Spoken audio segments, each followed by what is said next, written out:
മാത്രം എടുത്തിട്ട് സാധാരണ ചീര അരിഞ്ഞെടുക്കണ പോലെ അരിഞ്ഞെടുക്കുക. എന്നിട്ട് നെയ്യാണ് കേട്ടോ ഞാൻ ഒഴിച്ചത്. നെയ്യിലേക്ക് ചെറിയ ഉള്ളി അരിഞ്ഞത്, 3-4 കാന്താരി മുളകുമാണ് ഇട്ടത് കേട്ടോ. പിളർന്നിട്ട് വേണം ഇടാനായിട്ട്. പിന്നെ ഉപ്പിട്ടു, പിന്നെ മഞ്ഞൾപ്പൊടി ഇട്ടു. അതിന് ശേഷം നല്ലോണം ഒന്ന് വഴറ്റിയെടുത്തിട്ട്, വഴറ്റിയല്ല നല്ലോണം മൂപ്പിച്ചെടുത്തതിന് ശേഷം ഈ ഇല അങ്ങോട്ട് ഇട്ട് കൊടുത്തു.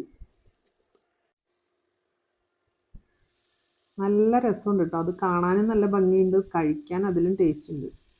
ഞാൻ ആദ്യമായിട്ടാണ് കേട്ടോ അത് കഴിക്കണം. എന്തായാലും നല്ല ഇഷ്ടമായി എനിക്ക്. ഇത് തന്നെ നമുക്ക് തോരനും ആക്കാം. ഇതിപ്പോൾ ഞാൻ ജസ്റ്റ് മെഴുക്കുവരട്ടി പോലെ ആക്കി എടുത്തത്. നാളികേരം നമ്മൾ സാധാരണ തോരൻ വയ്ക്കണ പോലെ തോരനും ആക്കി എടുക്കാൻ പറ്റും കേട്ടോ. നല്ല ഹെൽത്തി ആയിട്ടുള്ളൊരു സാധനമാണ് കേട്ടോ ഇത്. നല്ല ടേസ്റ്റ്, ഒരു ഇറച്ചിയുടെയൊക്കെ ടേസ്റ്റ് ഉണ്ട്. അത് നെയ്യാണ് ഇതിലിടേണ്ടത്, അപ്പോഴാണ് ഇതിൻ്റെ ആ ടേസ്റ്റ് കിട്ടുള്ളൂ കേട്ടോ. സൂപ്പർ ടേസ്റ്റാണേ. എല്ലാവരും ഒന്ന് വാങ്ങി നോക്കണേ.